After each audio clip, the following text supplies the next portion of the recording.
الحمد لله وحده والصلاة والسلام على من لا نبي بعده أما بعد فأعوذ بالله من الشيطان الرجيم بسم الله الرحمن الرحيم فاليوم ننجيك ببدنك لتكون لمن خلفك آية وإن كثيرا من الناس عن آياتنا لغافلون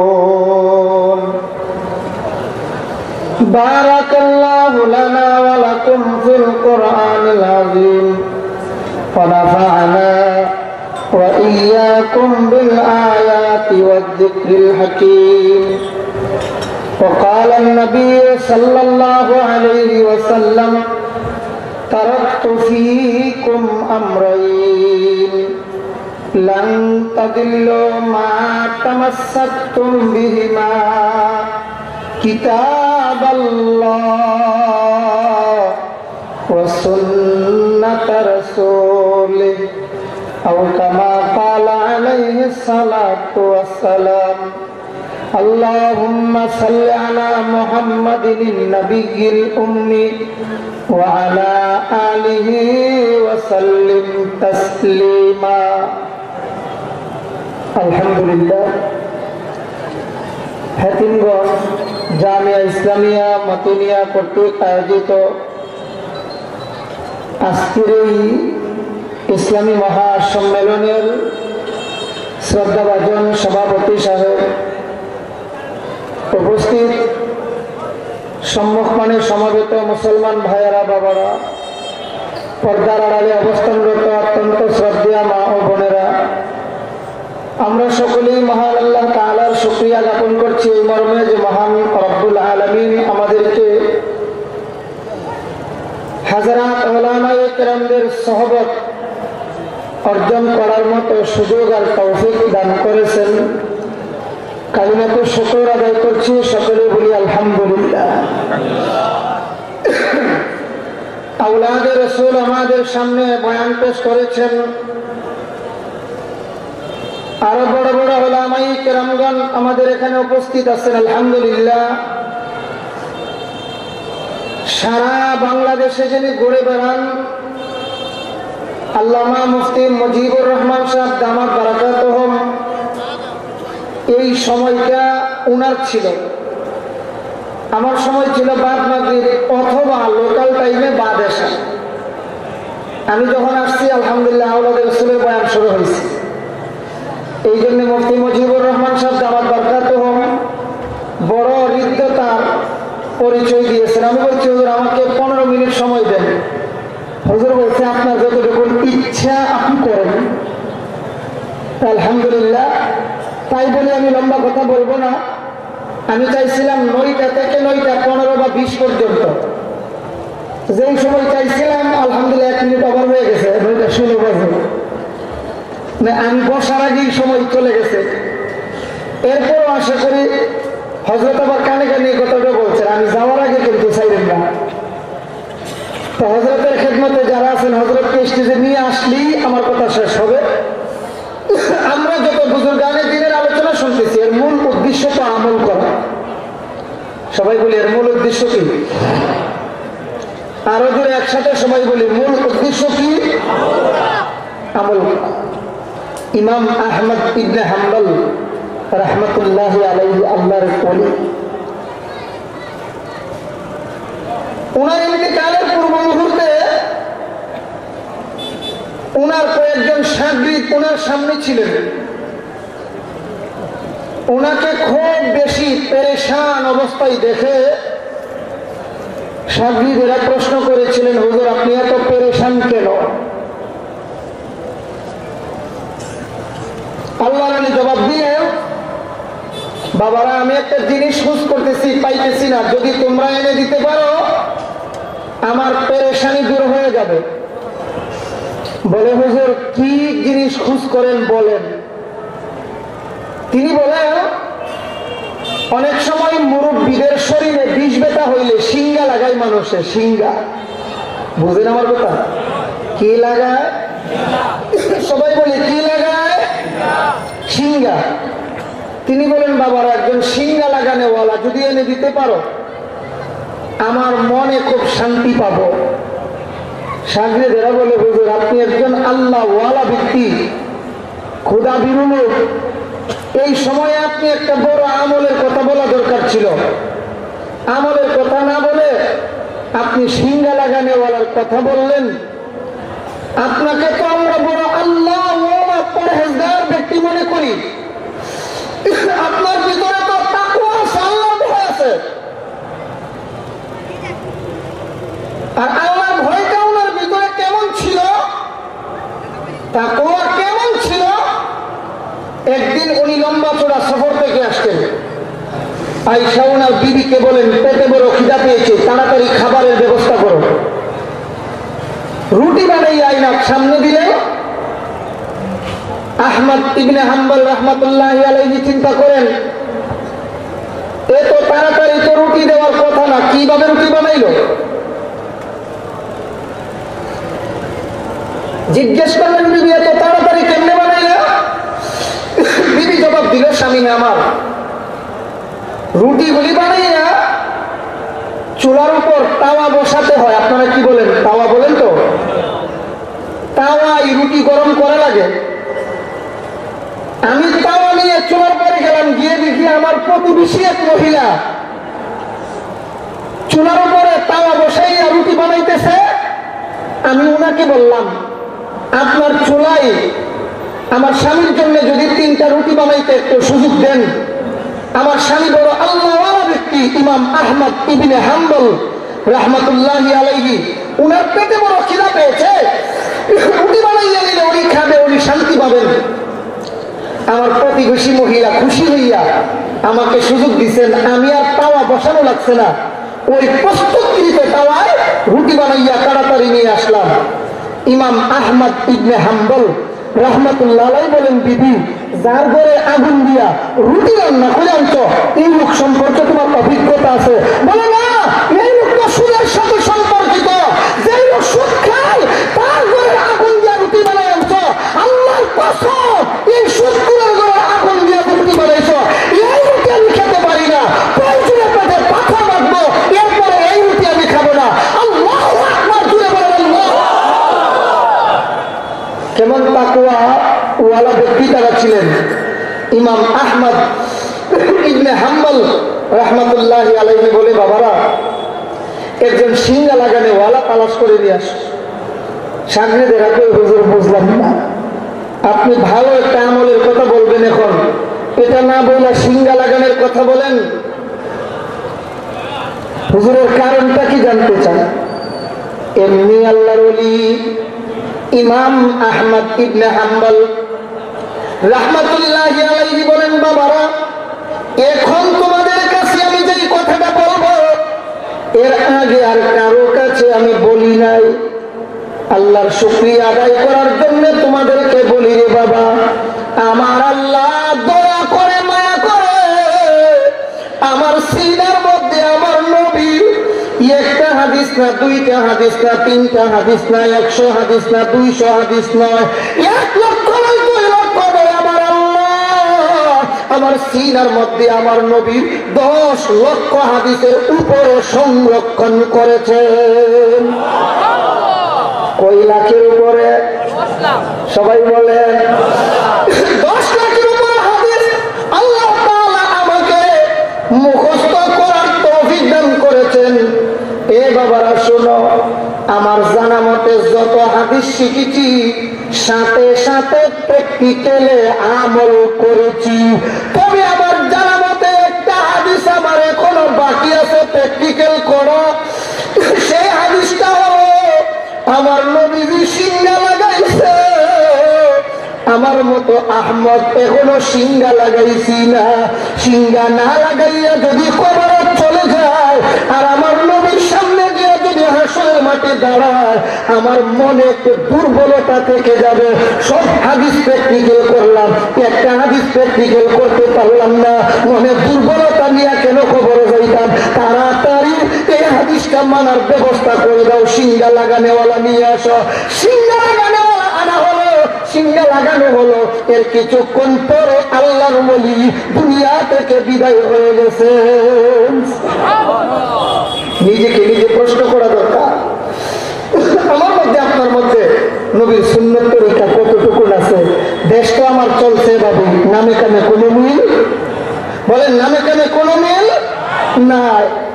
এই জন্য আমরা এই সুন্নত তরিকা যদি অবলম্বন করতে হয়, হক্কানি উলামায়ে কেরামদের সহবত অর্জন করব।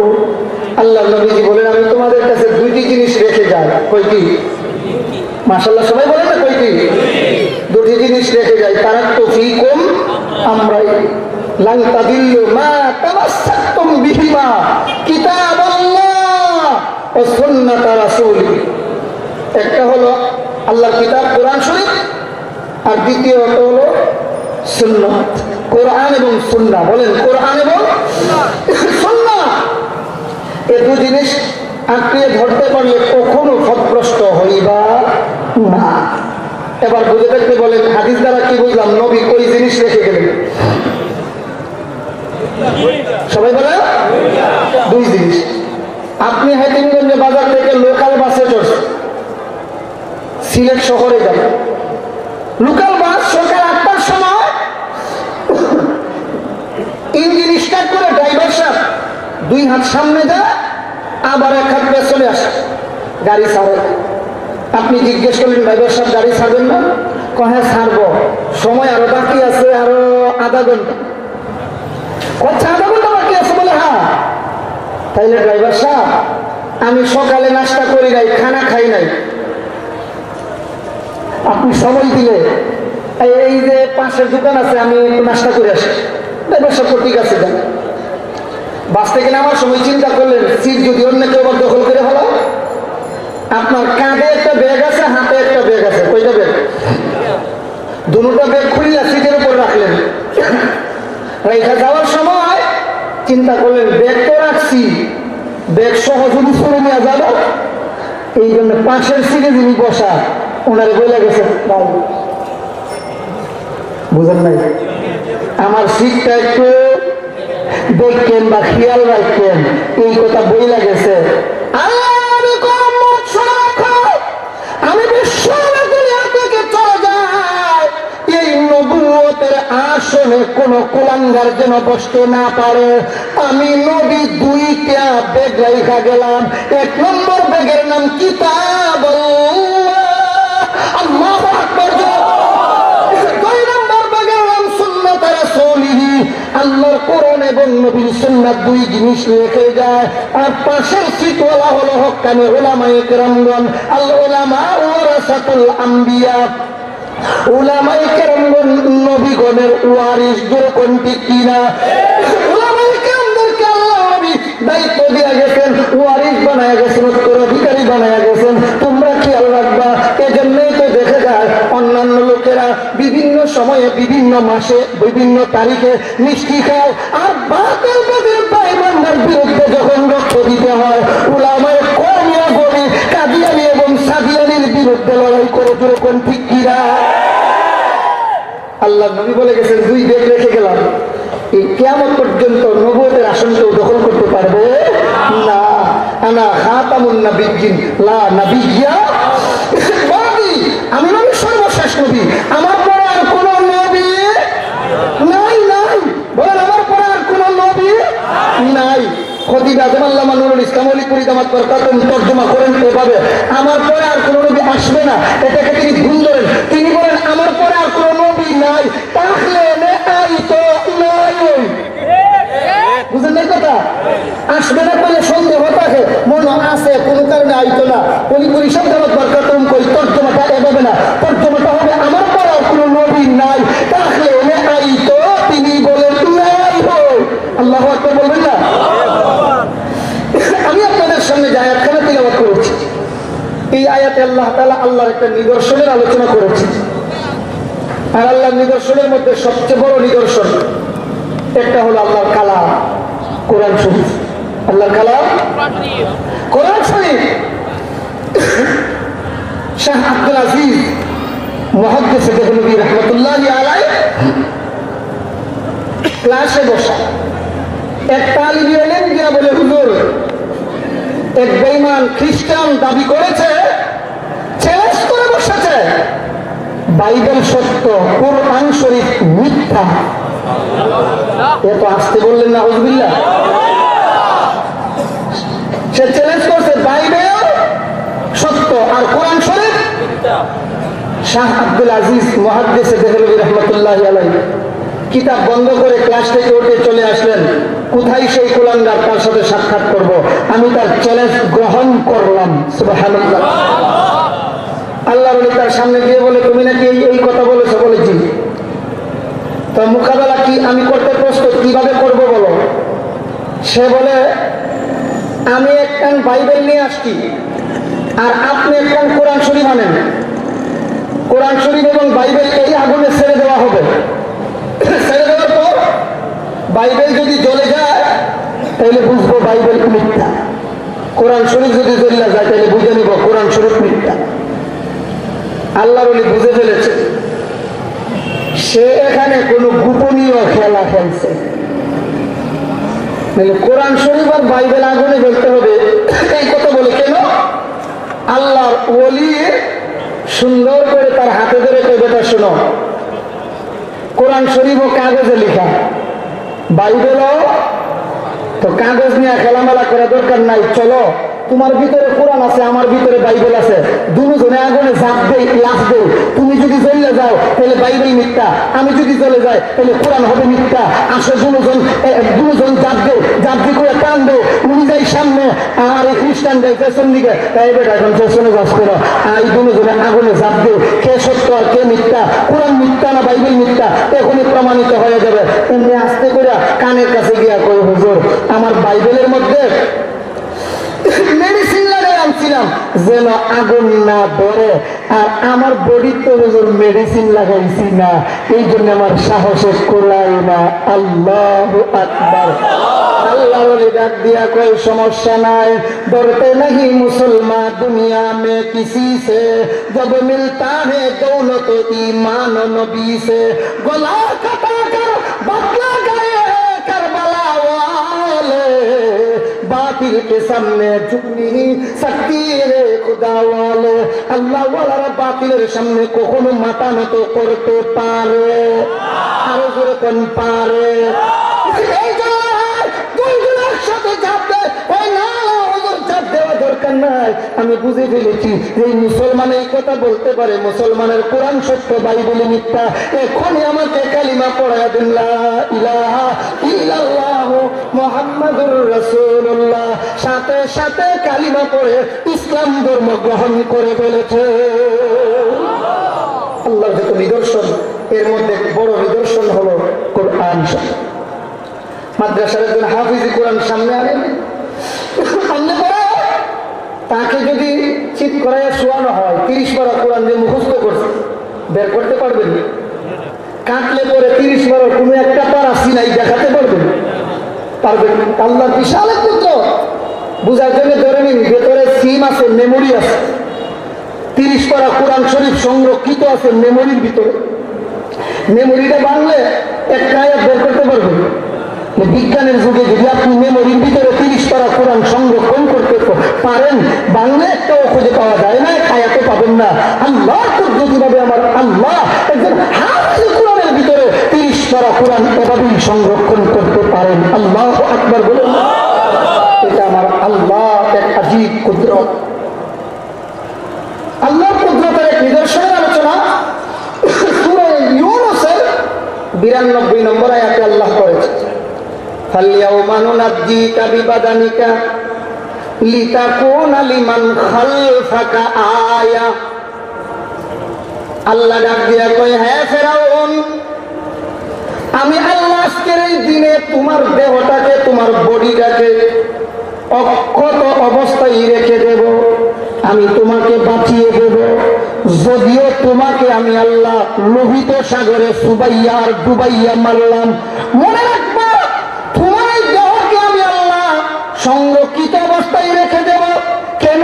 লিতাকুনা লিমান খালফাকা আয়া, তোমার পরে কিয়ামত পর্যন্ত যত মানুষ আসবে সবাই যেন আমি আল্লাহর কুদরতের নিদর্শন দেখে নসিহত অর্জন করতে পারে। সুবহানাল্লাহ।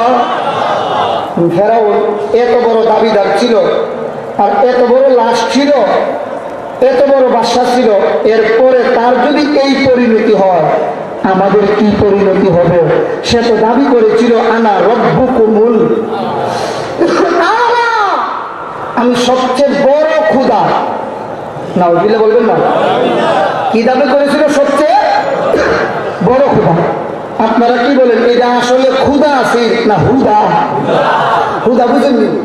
আমরা ব্রাহ্মণবাড়িয়ার দিকে হুদা মানে বুঝা খাইলা খালি, ভিতরে খুনটা নাই। খুদা না হুদা? আবার বলেন খুদা না হুদা? কেমন হুদা একটু দেখেন না। মুসা পয়গম্বরকে কুলে নিয়ে চুম্বন করতে গেছে। মুসা কথা অনেক লম্বা। মুসা নবীর গালে চুমা দিবে ওই আসিয়াকে খুশি করার জন্য, আল্লাহকে খুশি করার জন্য নয়, আসিয়াকে খুশি করার জন্য গালে চুমা দিব। আল্লাহ কই জিবরাইল, ই সুদ করে টোট আমার নবীর পয়গম্বরের পবিত্র গালে লাগতো না। দাও ঘুরে বালা বুঝা আল্লাহর কুদরতি ভাবে মুসা পয়গম্বরের গালে যখন চুমা দিতে আল্লাহর কুদরত আল্লাহ দেখাই দিয়েছেন। মুসা নবী ঘুরাইয়া মারছে জুরে থাপ্পড়টা খাইয়া ডাক দিয়া কয়, আমরা গ্রাম্য ভাষা যারা কয় আসিয়া ইডা, বুঝছেন কিনা জানি না, ইডা আসিয়া কয় মানে আসিয়া যেন কিছু বুঝেই না, ইডা ওই যে স্বপ্নে দেখেছিলাম আমার রাজত্ব তছনছ করে দিবে একটা ছেলে, এই ছেলে ওই সেই ছেলে। জমিনে গোয়া কাটা মুরগির মতো ছটফট করে আওয়াজ হয়। এমনি আসিয়া ডাক দিয়া কয়, ফেরাউন দাবি করেছো আনা রব্বুকুমুল আলা, তুমি সবচেয়ে বড় খুদা দাবি করলা, এত বড় খুদা হইয়া এটা কুলের বাচ্চা তোমার বান্দা, বন্দার তাৎপর খাইয়া খুদাই এত টেনশন আর পেরেশান ঘটনা কি? এমনি ফেরাউন কই, আসিয়া মহিলারা সব জিনিস আন্দাজ করতে পারে না। অনেক সময় দেখবেন হেকিমগঞ্জের বাজারে রাত 10টা-11টায় গেছেন মাছ কেনার জন্য। অনেক সময় আমিও এখান থেকে বাজার ঘাট করে বাড়ি যখন যাই রাত্রিবেলা নিয়ে যায়, বাজার করতে গেলে আমরা 7 জায়গা 6 জায়গায় দরদাম করে মাছ কিনতে সময় অনেকক্ষণ চলে যায়। কি বলেন ঠিক কিনা? একটু দেরি করে বাসায় আসলে এমনি দেখবেন আমরা বেগম সাহেবারা ডাক দিয়ে কই, কিতাব হিসাব এই কথা বললেই তো হইতো, কেন দেরি হইল? এই কথা না বললা বেখা মাত মাতে ওই কি ব্যাপার? ওই হেতিমগঞ্জের বাজার খান্দ কইরা লইছেন নাকি কাজটা সুজা মাত ফারে ওই না খালি বেখা মাত মাতে কেন রে বাবা? আমার আল্লাহ বানাইছে ওই এরারে বেখা দিদিয়া, সৃষ্টিগত ভাবে যেহেতু বেখা এই জন্য মারতে গেলেও সুজা মাত ফারে না, খালি বেখা মাত মাতে। কি বলেন ঠিক কিনা? ফেরাউনে ডাক দিয়া কই, আসিয়া তুমি যে বলতেছ আমি কেন তোমার এবার হইতেছি, তুমি যে বলো শোনো, থাপ্পড়টা তো পড়ছে আমার গালে, তোমার গালে না। মুসা নবীর তাপ্পর কই মন আর কই টন ওজনের তাপ্পর, যার গালে পড়ছে হে হারে হারে তার পায়ে, তুমি কেমনে বুঝবা? আল্লাহু আকবার। এই ফেরাউন আসলে খুদা হুদা? আল্লাহ কই, ফেরাউন তোমার লাশকে আমি অক্ষত অবস্থায় রেখে দেবো। আর আছে তো ইতিহাস আপনারা জানেন, বিস্তারিত কোথায় যাব না। কোথায় যেন আছে বর্তমানে? মিশরের পিরামিডে। বলেন মিশরের পিরামিডে সংরক্ষিত অবস্থায় আছে। আল্লাহ তাআলা বলেন, ওয়া ইন্না কাসীরাম মিনান নাস আন আয়াতিনা লাগাফিলুন। বহু মানুষ আছে আমার নিদর্শন দেখার পরেও বেখবর, আমার নিদর্শন দেখেও নসিহত অর্জন করে না। চীনের মুসলমানদের উপর নির্যাতন করা হয়, সৌদি আরব, পাকিস্তান, বাংলাদেশ সহ মুসলিম কান্ট্রিগুলি একটা প্রতিবাদ করে না। আল্লাহ কই, ঠিক আছে আমি আমার সেনাবাহিনী ছেড়ে দেবো, দেখা যায় না, ধরা যায় না, ছোঁয়া যায় না, করোনা ভাইরাস দিলাম। কি করতে কিনা? তোরা বন্দি করলে 10 লক্ষ মুসলমানকে, আর আমি আল্লাহ দেখা দিলাম এক জায়গায় 2 কোটি ভক্তকে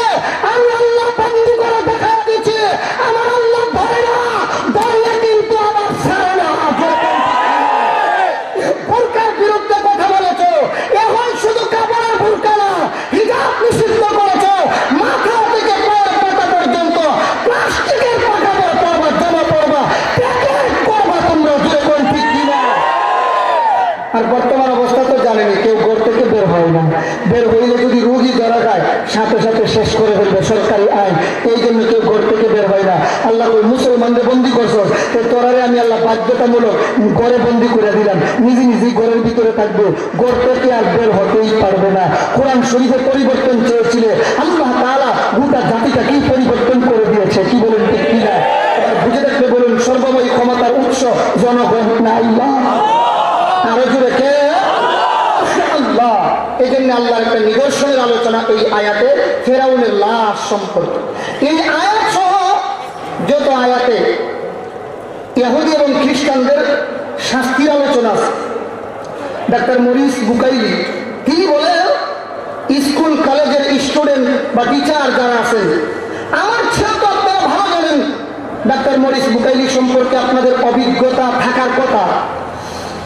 তিনি বলেন, ফ্রান্সের বড় বড় বৈজ্ঞানিকরা কথা বলতো, কোরআনে পাকের যত আয়াতে ইহুদি খ্রিস্টানদের শাস্তির আলোচনা আছে, এ জাতীয় আয়াত কোরআন শরীফে থাকার মতো যোগ্যতা রাখে না। নাউযুবিল্লাহ, সবাই বলেন। ডাক্তার মরিস বুকাইলি বলেন, আমিও যখন কালিমা পড়ি নাই তখন আমারও এমন ধারণা বিশ্বাস ছিল। এক পর্যায়ে আমার ব্যক্তিগত একটা ধারণা হলো, কোরআন শরীফের আয়াতে আসছে বর্তমানে যে লাশ আছে আল্লাহ কিয়ামত পর্যন্ত ফেরাউনের লাশকে সংরক্ষিত অবস্থায় রাখবেন। এটা আমার বিশ্বাস হয়েছিল না। সূরা ইউনূসের 92 নম্বর আয়াত, ফালইয়াউমা নুনাজ্জিকা বিবাদানিকা লিতাকুনা লিমান খালফাকা আয়া ওয়া ইন্না কাসীরাম মিনান নাসি আন আয়াতিনা লাগাফিলুন। আল্লাহু আকবার। ডাক্তার মরিস বুকাইলি বলেন, আমারও বিশ্বাস হয়েছিল না। আল্লাহ বলে কি? তিনি বলেন, তখন আমি কোরআনে পাকের তিলাওয়াত শিখলাম, আরবি গ্রামার সহ গবেষণা করে ভালো করে শিখলাম। আলহামদুলিল্লাহ থেকে মিনাল জিন্নাতি ওয়ান নাসের সিন পর্যন্ত তিলাওয়াত করলাম এবং তরজমা শিখলাম, গবেষণা করলাম। আল্লাহু আকবার। সবকিছু কইরা এক পর্যায়ে